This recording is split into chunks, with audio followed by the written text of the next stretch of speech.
Everyone expected predictable winners at the 2025 International Emmys. But what actually happened left fans cheering, fuming, and genuinely confused. Tonight wasn't about trophies, it was about who Hollywood is betting on next. The 2025 International Emmys didn't just feel big, they were big.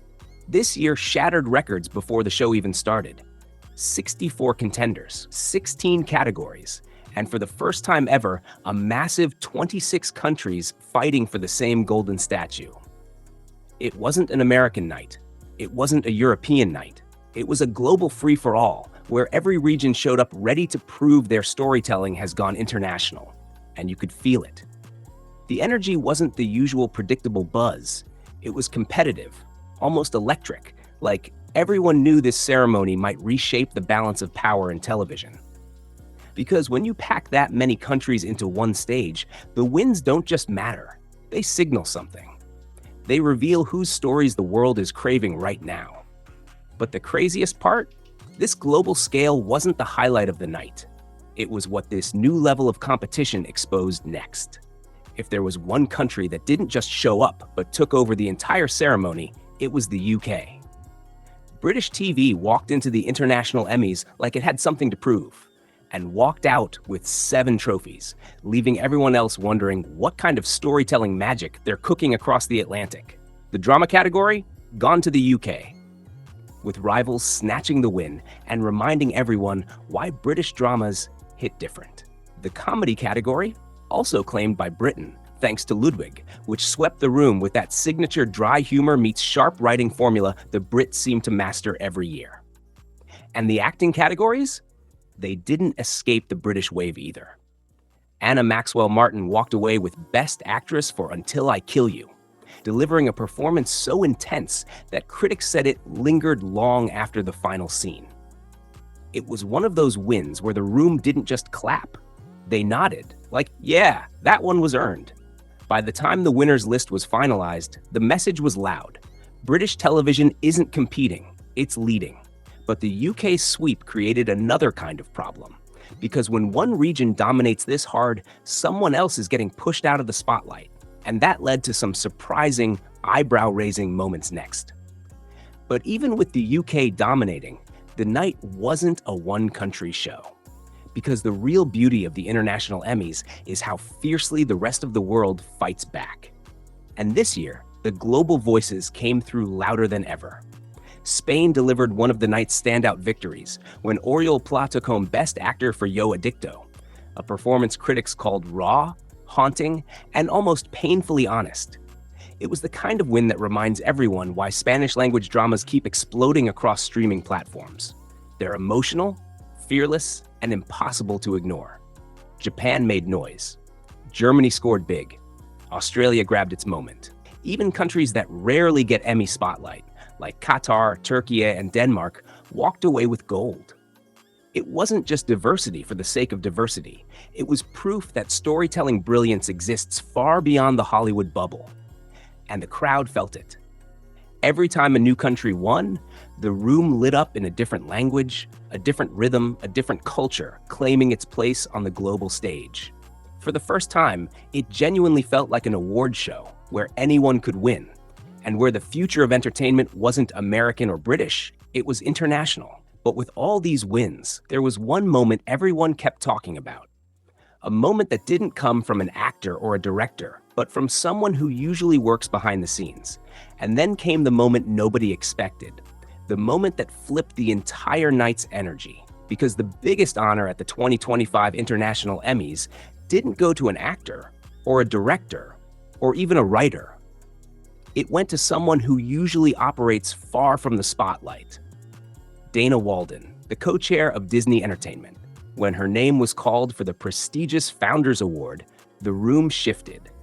This award is almost always given to the people who create the stories, the artists, the visionaries, the dreamers. But this time, the Emmys were sending a message. The person shaping the future of TV isn't just writing scripts, she's building the entire ecosystem behind them. And Walden's speech? It was the kind that makes the industry sit up straighter. She talked about championing creative risk-taking, about finding voices that don't fit the mold, and protecting them when the system gets scared. Then she dropped a story nobody saw coming about the early days of Glee. She admitted the pilot didn't test well, at all. In fact, she said it wasn't the worst test score in history, trust me. But it definitely wasn't praised. And yet, instead of pulling the plug, she doubled down. Because through Ryan Murphy's eyes, she finally understood how brutal criticism feels when a story is personal. That moment changed the way she worked forever. She realized it wasn't creators who needed to toughen up, it was the executives. They were the ones who had to defend originality, even when numbers didn't. And hearing this, in a room full of producers, studios, and global broadcasters, hit differently. It wasn't a glossy corporate speech. It was a reminder that the most powerful person in the room might be the one quietly fighting to let strange, bold, risky stories exist. But honoring someone this influential also raised another question. Because when a night shines this bright on a few winners, someone else always gets left in the dark. But with every win and every standing ovation, there were also the moments that had fans whispering, side-eyeing, and flooding social media with, "What just happened?"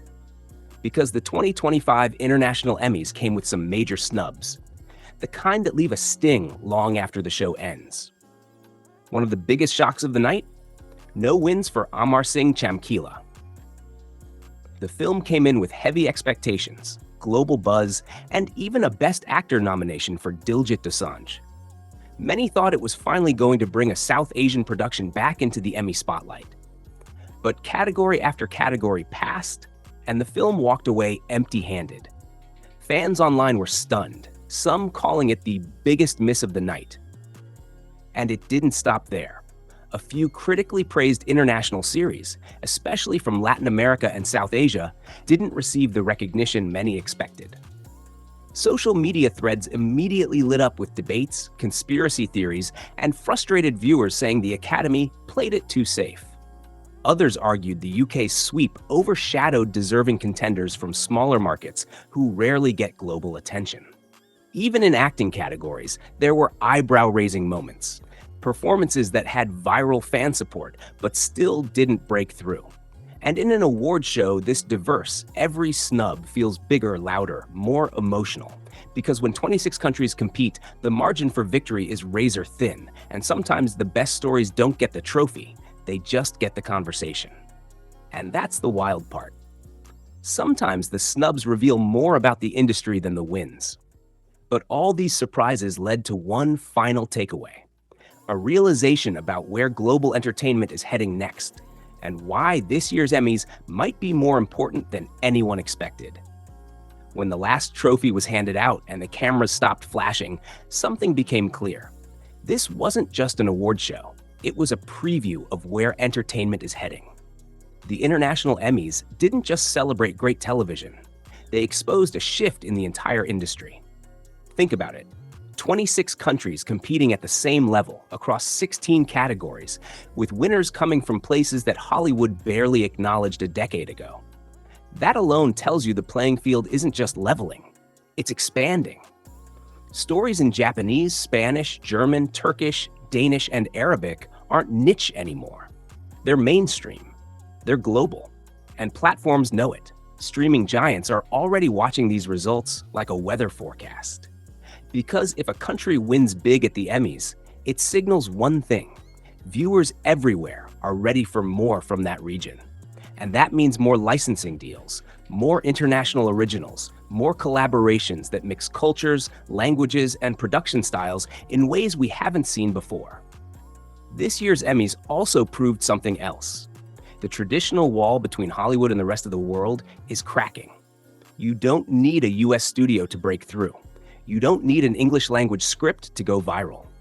Today, a hit can come from anywhere and reach everywhere.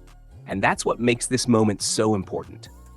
Because the 2025 International Emmys weren't about one night of trophies. They were about the future of storytelling. And the reality that the next global phenomenon might come from a country most viewers haven't even explored yet. But before we get to that future, there's one last question to ask. Did the right stories win? And who do you think should have taken home the gold? So when you look back at the 2025 International Emmys, it's clear this night was so much bigger than a list of winners. It was a reminder that storytelling is changing fast. New countries are rising, unexpected voices are breaking through, and the industry's power centers are shifting right in front of us. Some wins felt inevitable, some losses hit harder than anyone expected, and some moments, like Dana Walden's Spotlight, might end up shaping the next decade of global TV. But now it's your turn. Which win shocked you the most? Which snub made you roll your eyes? And which country do you think is about to dominate the next wave of streaming hits? Drop your thoughts in the comments. I want to hear your take. And if you're into deep dive breakdowns, award show drama, and the real stories hiding behind the red carpet, make sure you hit like. And of course, subscribe for more. Because in the world of global entertainment, this is only the beginning.